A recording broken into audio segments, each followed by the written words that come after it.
Live from New Delhi, you're watching DD India Live, India's voice to the world. I'm Preeti Kaur. Coming up in the next 30 minutes. Trump pins the blame on government shutdown as Democrats register wins in key U.S. polls. Women candidates win gubernatorial polls in New Jersey and Virginia. Zoran Namdani becomes youngest mayor of New York. In another win for Democrats, California votes in favor of temporarily redrawing congressional maps. U.S. Supreme Court to hear arguments in legality of Trump's tariffs imposed under International Emergency Economic Power Act. Treasury Secretary to be present in the court as Trump calls the case life or death for the U.S. In Bosnia, at least 10 dead and several injured in fire in elderly residential home, cause of the fire being ascertained.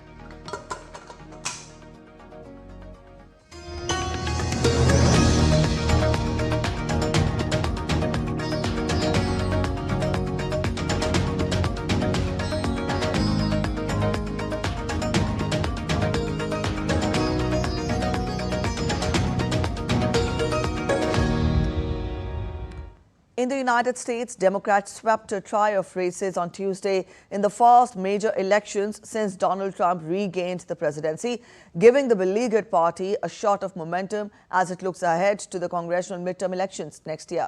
In New York City, Zoran Namdani, a 34-year-old Democratic socialist, won the mayoral race.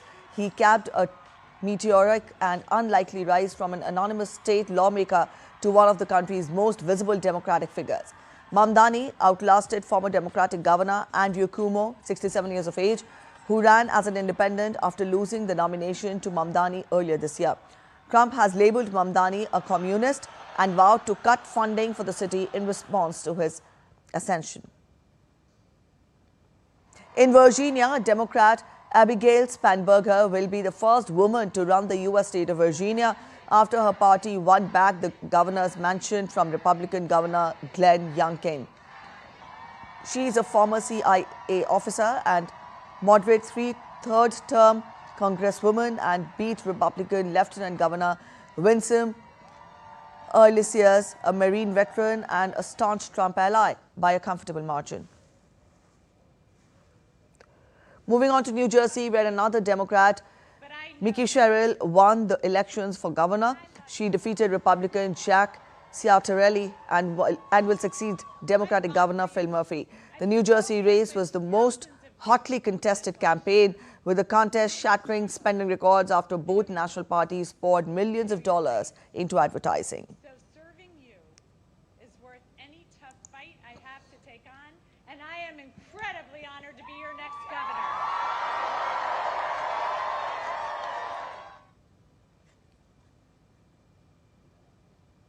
California voters approved a ballot measure to allow the state to redraw its voting district maps to make a handful of the congressional seats more favorable to Democrats in the 2026 midterms. The measure, Proposition 50, is a response to Republicans redirecting efforts in Texas and other states at the behest of President Trump, who wants his party to retain control of Congress during the last 2 years of his second term.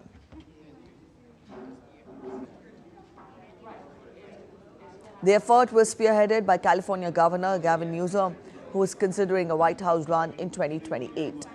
U.S. electoral districts are traditionally drawn following the national census taken every 10 years. Theoretically, so the electoral map reflects the pledge and the people who live there.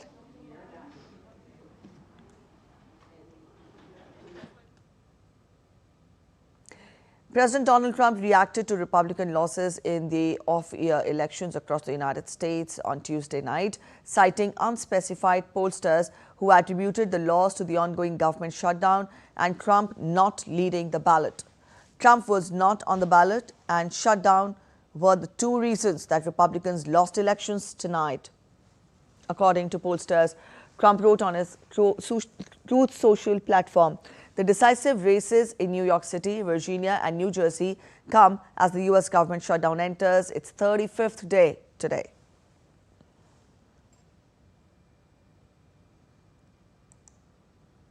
The U.S. Supreme Court will hear arguments on Wednesday in a pair of challenges to President Donald Trump's power to impose sweeping tariffs on virtually all goods imported into the United States. The hearing marks the beginning of what could be the biggest battle yet in Trump's trade war, as the Supreme Court considers whether his use of International Emergency Economic Powers Act to impose duties was constitutional. Various businesses and 12 U.S. states have challenged the tariffs. They argued that Trump overstepped his constitutional authority, noting that the power to levy taxes and tariffs traditionally lies with Congress. 3 lower courts have already ruled against the administration, finding that IEEPA does not explicitly grant the president the power to impose tariffs. Trump has defended the administration's use of tariffs to balance global trade flows, citing years of high duties charged by other countries on U.S. imports. He argued that his tariffs had increased U.S. revenues and driven the stock markets to a series of record highs. After hearing arguments on Wednesday, the Supreme Court will have until June the time to make a decision, following a rigorous process of arguments and discussions on the case's merits. This will be followed by a vote.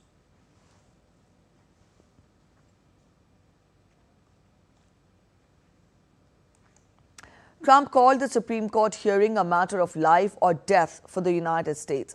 Trump, in a social media post, said that a favorable ruling would secure tremendous but fair financial and national security. He further said, and I quote, "Without it, we are virtually defenseless against other countries who have for years taken advantage of us." Trump added that stock market is consistently hitting record highs and the U.S. has never been more respected than it is right now. He also said, "A big part of this is the economic security created by tariffs and the deals that we have negotiated because of them." White House Press Secretary Caroline Leavitt on Tuesday expressed confidence in the administration's legal arguments regarding President Trump's tariff policies, emphasizing their necessity for national security and economic leverage. The White House is always preparing for Plan B. It would be imprudent of the president's advisors not to prepare for such a situation. With that said, we are 100% confident in the president and his team's legal arguments in the merits of the law in this case, and we remain optimistic that the Supreme Court is going to do the right thing. The importance of this case cannot be overstated. The president must have the emergency authority to utilize tariffs. China stated on Wednesday that it would extend the suspension of an additional 24% tariff on U.S. goods for 1 year, keeping a 10% blanket tariff in place. China's finance ministry announced that following the agreements from recent China-U.S. trade talks, the 24% tariff on U.S. goods will remain suspended for another year, while a 10% tariff will stay in place. The measure takes effect on November 10th. In a separate statement, China said that it would lift tariffs of up to 15% on some U.S. agricultural products, including soybeans. Earlier, Chinese leader Xi Jinping and Trump held talks in South Korea last month that effectively extended a delicate truce for a year after several rounds of trade talks in recent months. The U.S. government shutdown entered its 36th day on Wednesday, surpassing a record set during President Donald Trump's first term in 2019 to become the longest in American history, as his administration warned of potential chaos at airports going into one of the busiest travel periods of the year. The government has been grinding to a halt since Congress failed to approve funding past September 30th, and pain has been mounting as welfare programs, including aid that helps millions of Americans afford groceries, hangs in limbo. About 1.4 million federal workers, from air traffic controllers to park wardens, have been placed on enforced leave without pay or made to work for nothing. The Trump administration sounded the alarm on Tuesday over turmoil at airports nationwide, worsening staff shortages, snarling airport lines, and closing down sections of airspace. More than 60,000 air traffic controllers and Transportation Security Administration officers are working without pay. Thanksgiving air travel is expected to set a new record this year. White House warns that increasing absenteeism could mean chaos at the check-in lines. Brazilian President Lula da Silva said on Tuesday that he will discuss Venezuela's issues and the increased U.S. military presence in Latin America at the CELAC summit later this month and may also call his US counterpart Trump again if talks between their countries do not progress by the end of COP30. The United Nations Climate Conference, Brazil, is hosting this month. Lula and Trump met in Malaysia in October, seeking to overcome tensions between Brazil and the United States after Trump increased tariffs on US imports of most Brazilian goods to 50% from 10% in August. After finishing the meeting with President Trump, I told him it was essential that our negotiators start talking soon. I suggested it be that same night. I told President Trump in no uncertain terms and gave him my message in writing, because words can be easily forgotten. So I put it in writing. We want him to drop the sanctions against our Supreme Court justices, and we want the tariffs to be zeroed out so that we can start negotiation from scratch. Mexican President Claudia Sheinbaum said on Tuesday that unilateral U.S. military action inside Mexico won't happen, even as the U.S. has ramped up its military efforts, including fatal strikes in Latin America in recent months. Sheinbaum has repeatedly rejected unilateral U.S. military action inside Mexico, including U.S. President's offers to send U.S. troops to help fight cartels. Since early September, U.S. strikes against suspected drug vessels in the Eastern Pacific and Caribbean have killed dozens of people. Tenemos un entendimiento. It won't happen. We have a security agreement that we worked on for many months with the United States government, and we agreed on it when the Secretary of State was here. We will continue working within that framework, which has very clear principles stated at the beginning of the document: respect for our sovereignty, our territorial integrity, and collaboration and coordination without subordination of either state. So no, that's not going to happen. Belgium's Brussels and Liège airports were closed on Tuesday evening after drone sightings, diverting many incoming planes and preventing others from taking off. A spokesperson of the Belgian Air Traffic Control Service confirmed shortly that a drone was seen near Brussels airport, which was then closed as a security precaution. Belgium's busiest airport reopened after 2 hours of disruption, but it was closed again after more drone sightings. It was unclear when the flights would resume. National carrier Brussels Airlines said that 15 outbound flights were unable to take off, while 8 incoming flights were diverted to other airports. The incidents followed drones seen over a Belgian military airbase during the weekend. Defense Minister Theo Franken told Tuesday's incident appeared to be carried out by professionals intent on destabilizing the country.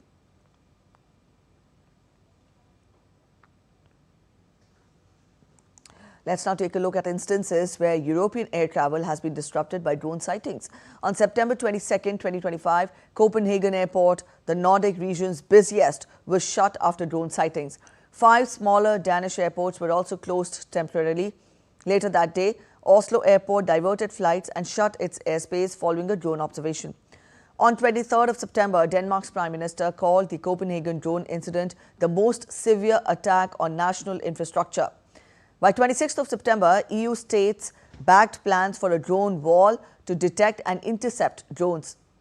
On October 1st, EU defense commissioners discussed the proposal to safeguard European airspace, and on 3rd of October, Munich Airport halted operations after drone sightings. 17 flights were cancelled, 15 diverted, and around 3,000 passengers were affected. On November 4th, Brussels and Liège Airport were closed after drone sightings, forcing diversions and halting departures, marking the latest in a series of drone-related disruptions across Europe. In Bosnia, 10 people were killed and around 20 were injured in a fire that broke out in a nursing home in the town of Tuzla on late Tuesday. Police patrols, firefighters and emergency medical services were quickly dispatched to evacuate and care for the residents. As per the reports, several patients were treated for carbon monoxide poisoning. The chairman of Bosnia's tripartite presidency, Zeljko Komšić, offered condolences to the families of the victims and wished quick recovery to those injured.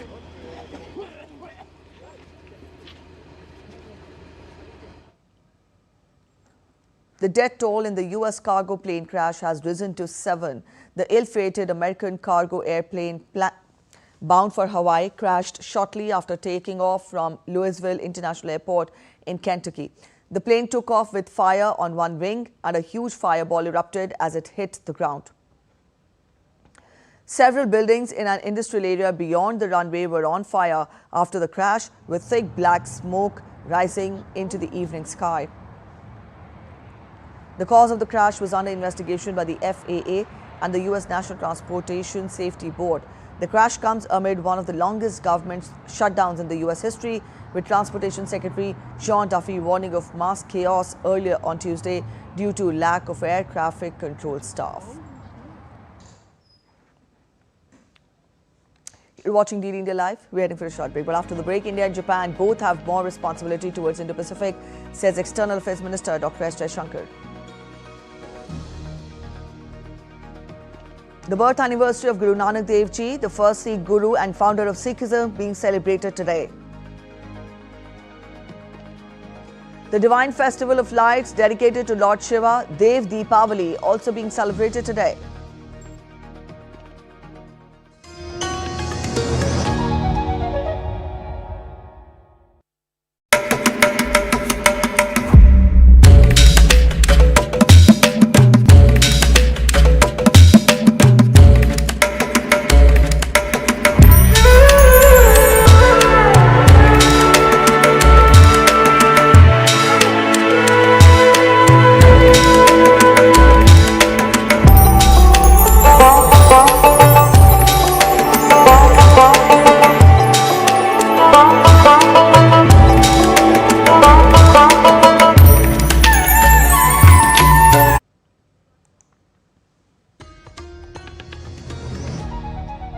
Welcome back. After the break, you're watching DD India Live.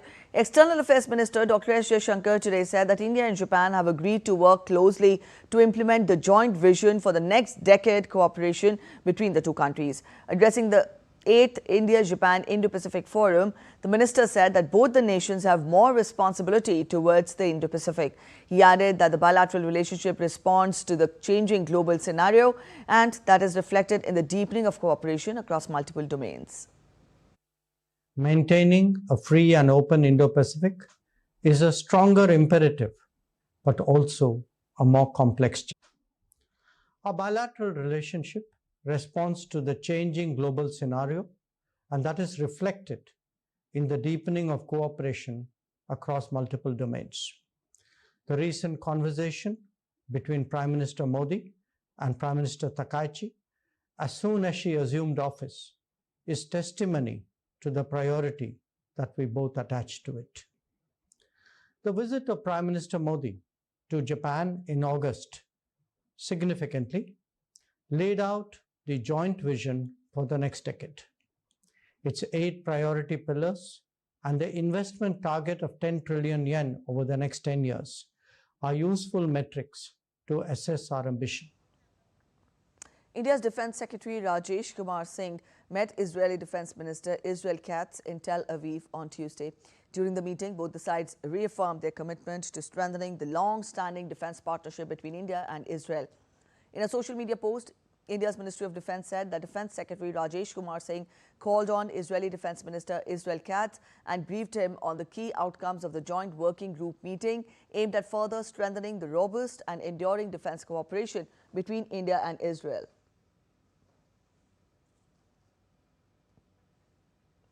The meeting took place alongside the 17th Joint Working Group on Defence Cooperation, co-chaired by Defence Secretary Rajesh Singh and Director General of Israel's Ministry of Defence, Major General Amir Baram.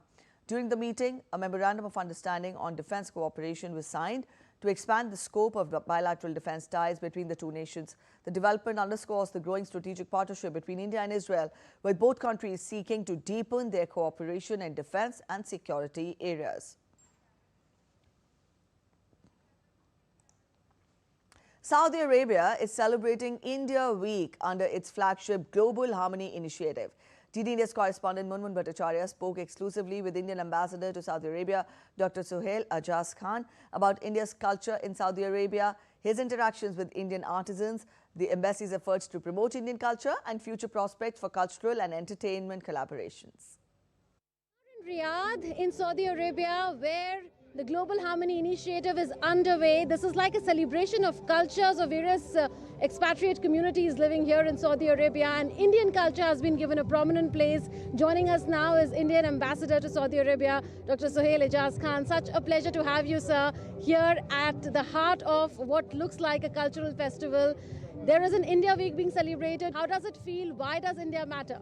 Over next 9 days, we are going to see Indian culture being celebrated here, from Bollywood music, from dances, from our artisans, from handicrafts, Indian food. So it's a beautiful celebration of Indian culture, and I'm so happy that all our Saudi friends are enjoying, and they are connecting with the Indian culture and appreciating the Indian culture here. How was your interaction with the artisans? I saw a glimpse of a bangle being gifted to you. It was amazing, and it was amazing how they can, create a magic in 1 minute. They make these bangles with beautiful designs, and I think this has become also very popular among our Saudi friends. How the Indian embassy here in Riyadh is promoting Indian culture in Saudi Arabia, and what is the kind of reception that you are getting to the promotion that you are doing of Indian culture? We at the embassy also do a lot of cultural activities with our Indian community. In fact, we had 1 week long cultural event at our embassy which just finished yesterday.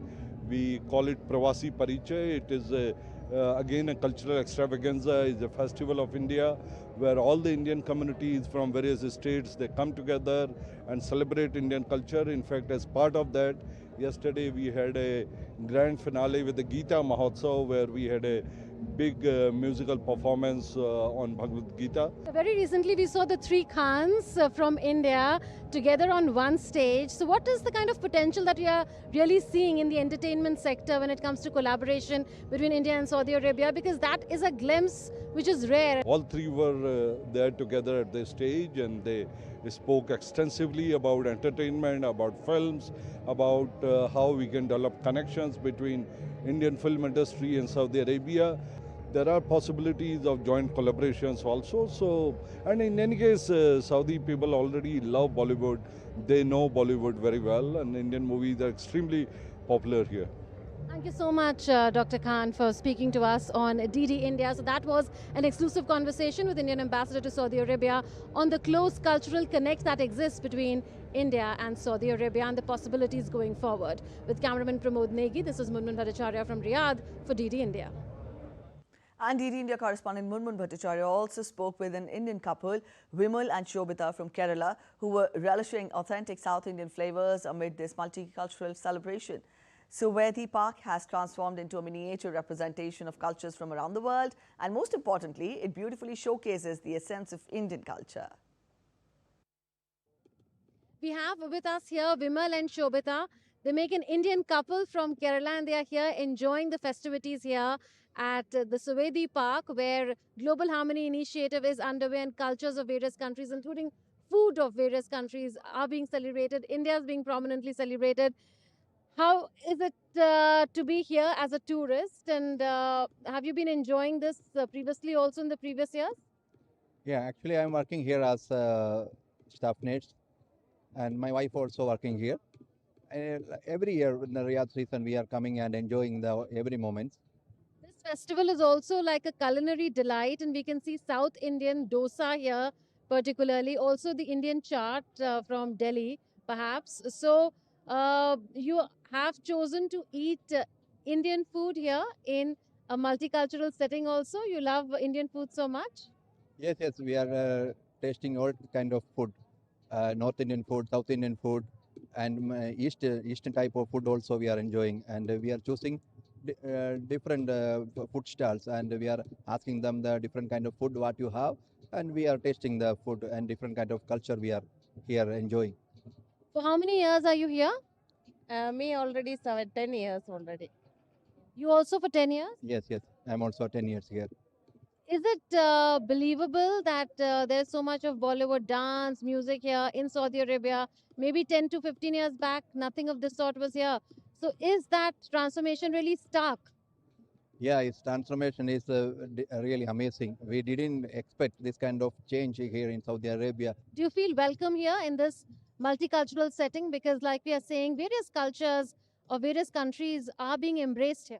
Yes, yes, we are very impressed because we can see a very different. Really, it's a different culture for everything. So different cultures are being embraced by Saudi Arabia, and Indian residents like this couple who are living here in Saudi Arabia feel quite at home here. It's like a home away from home for them because the transformation of Saudi Arabia is profound since the launch of Vision 2030 in 2016. With cameraman Pramod Negi, this is Munmun Bhattacharya from Riyadh for DD India.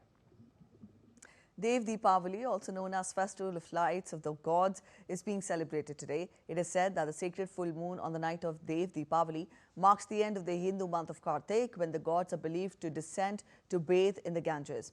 The ghats of Uttar Pradesh's Varanasi illuminate with millions of diyas, creating a celestial sight that draws devotees and travelers from across the world. The ritual, which is held 15 days after Diwali, is the state's grandest soft power showcase, a convergence of faith, art and enterprise into a global cultural brand that reflects the state's growing confidence. Guru Nanak Jayanti, also known as Gurpurab, is being celebrated today, marking the birth anniversary of Guru Nanak Dev Ji, the founder of Sikhism and the first of the 10 Sikh Gurus. It is an occasion to worship, remember and engage spiritually. Sikhs across the world honor the teachings of Guru Nanak Dev Ji, whose message of the oneness of God, love and compassion remains one of the humanity's most profound moral grounds.